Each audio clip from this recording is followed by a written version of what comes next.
The Frituals, written and performed by author Caitlin Costello.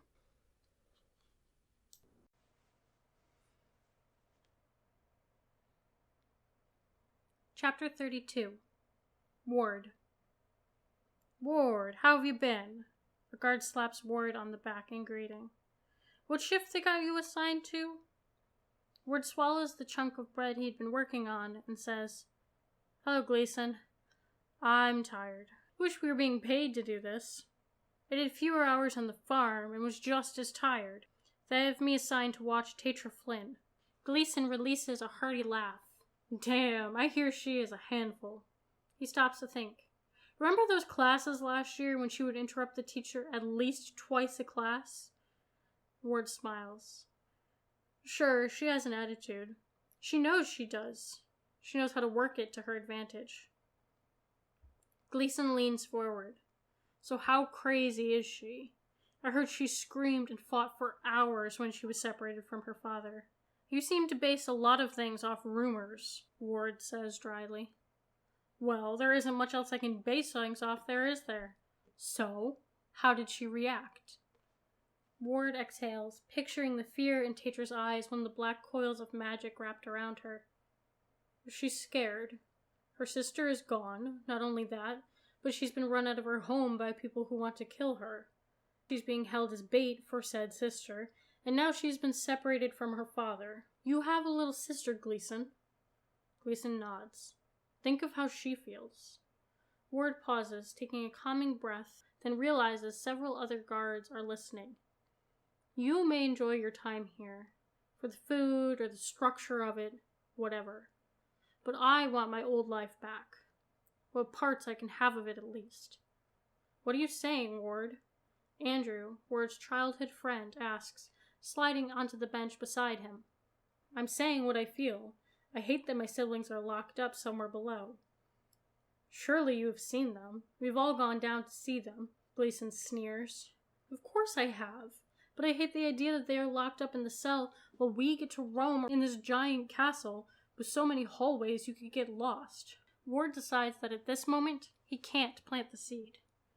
Gleason has taken to the Dark One's movement too heavily.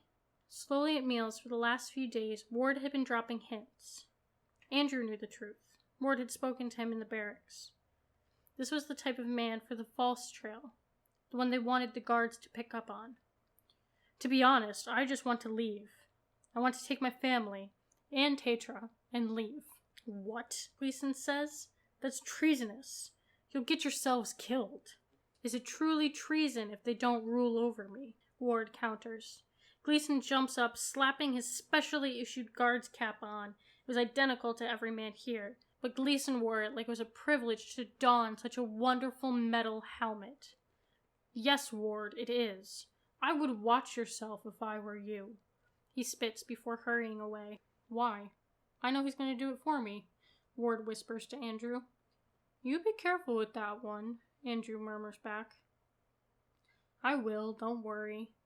Ward grabs a few bread buns from the table and shoves them into his pocket. I'm gonna go switch with Sam, Ward says, rising from the bench. You know, if I... Andrew starts, and Ward puts up a hand. Whoa, don't say it. He smiled. Nah, I'll see you later, Andrew.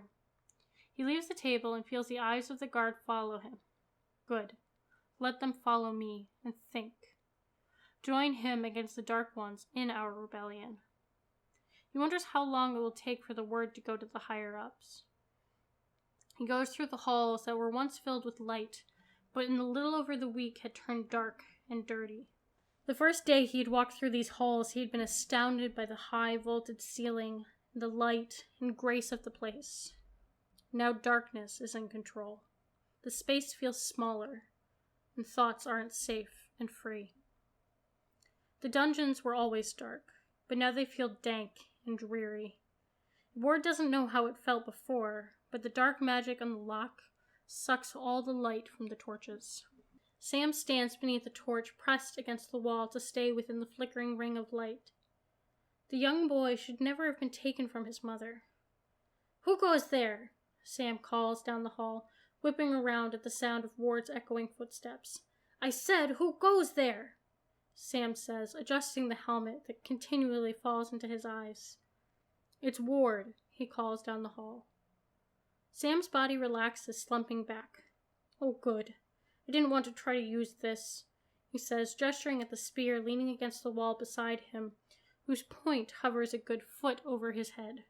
No need to be so jumpy, Sam, Ward says, patting him on the shoulder. How's our charge today? He asked, looking over at Tetra's sleeping form. She slept, then ate her breakfast. Then we talked for a bit. She wanted to know if any of us had seen her father. But he's in the tower, right? Ward nods. Right. So we don't get assigned there. I told her that. And she was really sad. She started coloring in the dirt again like yesterday. Then she went back to sleep, the little boy says, trying to sound older and more official as he makes his report. Perfect, Sam. Ward, is she gonna be okay? It's so lonely down here, and it has to be so scary down here at night. It can be scary during the day. So at night, it must be 10 times worse. Sam, that's why you are here. Sam scrunches up his little face, contemplating what that would mean. Huh? I thought my job was to make sure she doesn't get out. Ward smiles and nudges Sam's helmet. Well, that's what they will tell you what your job is. But you want to know what I say your job is? Sam nods, his helmet furiously bobbing just a second slower than the rest of him. I say your job is to protect her. You must protect your friend from the dark and the things that lurk here. You are there to comfort her in this very hard time. We need to be there for each other. How does that sound? Sam grabs his spear and stands nice and tall. He opens his mouth to speak, pauses, fixes his helmet, then goes on. That sounds great. I can do that. Tay is my friend. I like your version better. I can take over from here now. Go on. They are still serving dinner. Thanks, Ward. The boy grabs his things and takes off down the corridor. See you tomorrow, he calls over his shoulder. Tetra rolls over, a gleam in her eye. You were great with him. Ward slides down the wall, resting his hands on his knees. How long were you awake? He asks, pulling out his knife and a small block of wood. He is slowly, over the course of these watches, shaping it into a small dog. She sits up and shakes out her long blonde hair, picking out the bits of hay that have laced their way in. Since he called down the hall, I chose not to move until I knew who it was. She quickly twists the strands into a thick braid and ties it off with a bit of blue fabric from the bottom of her dress.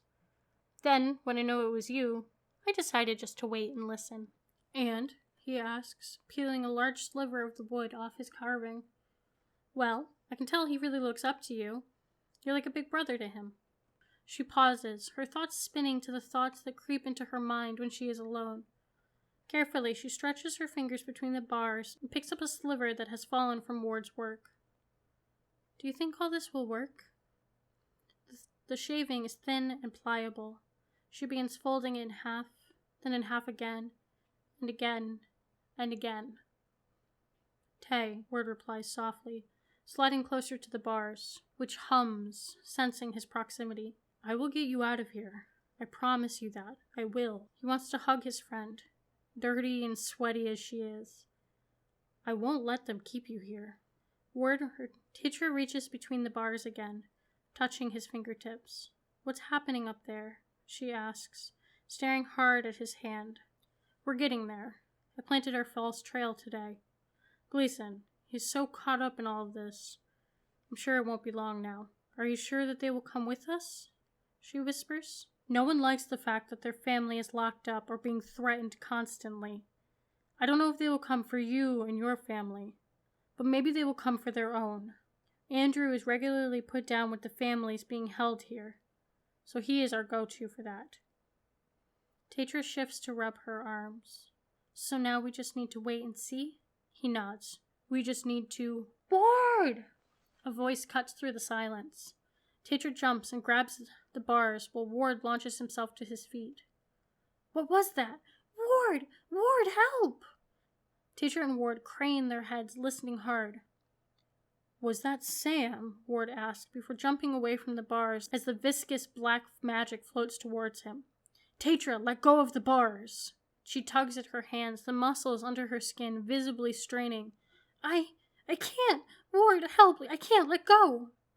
Her eyes grow as fear overtakes her. Ward, run! Ward, help! Sam's voice is closer, accompanied by heavy footsteps. Shut up, boy, the elf barks. Your warnings won't help your friends now. Ward shudders as the coils wrap around him, cooling his skin wherever they touch. Ward, run! Deeper into the dungeon! Ward takes a deep breath, trying to relax his pounding heart.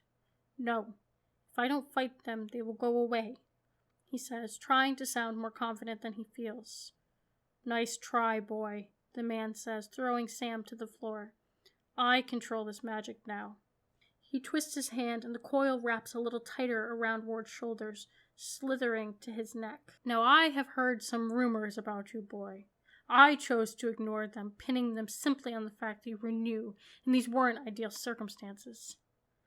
That was until this one. He kicks Sam, who scurries back into the ring of light. Was heard upstairs bragging about what you said were your real duties. So I thought we'd have a look. And what did we find? He glares at Tetra, and the new coils pool in his hand and begin wrapping themselves around Tetra's arms. We find yourself getting a little comfortable with your charge. What do you have to say for yourself? Ward takes a deep breath, hoping the coils might respond. She is my friend. Ward takes a deep breath, hoping the coils might respond.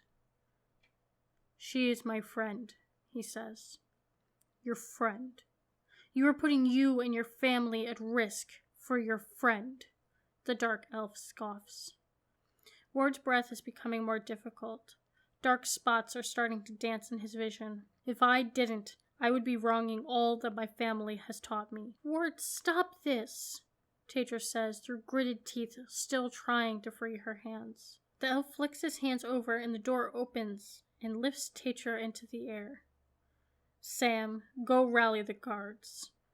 Now we get to have a bit of fun. Till All the Stars Are Found, my newest book is now available for pre-order. This young adult science fiction novel will be published on March 6th, 2021. Click the link in the show notes to see where you can pick up the book today. While I have you here, I wanted to share the back matter of the book.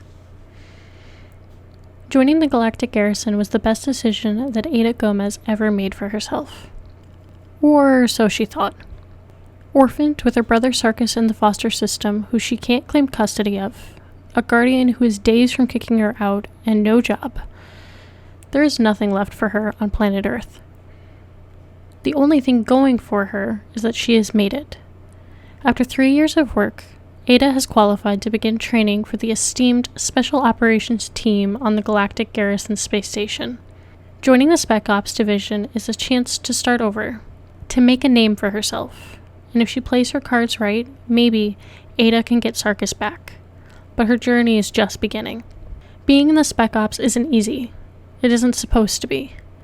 Any sign of weakness must be squashed. Fear is the devil, and hesitation is worse than death. But some of the training doesn't add up, and any semblance of structure? It looks like Ada left that back on Earth. Ada and her team do their best to put the pieces together and figure out what exactly is going on, and roll with the punches, both mentally and physically, to come out on top.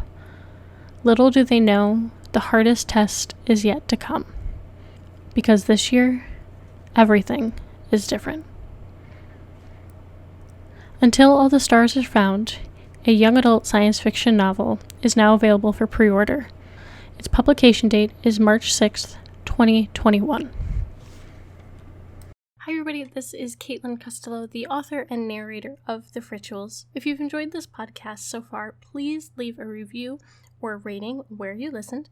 It really helps to get the podcast in front of more people. If you can't possibly wait for another episode of The Frituals, fear not, because the full audiobook is now available. A slew of stores, including Google Play, Apple, HiBooks, Scribd, Chirp, Kobo, Walmart, audiobooks.com, and Nook Audiobooks. And it's being added to more stores every single day. It's also available at your local library, so if you request it from your library, they should be able to get it into their system fairly quickly. I am running a sale currently on signed print editions of the book, and these are 20% off using code SPOOKY through October 31st. That is code SPOOKY through October 31st from CaitlinCostello.com.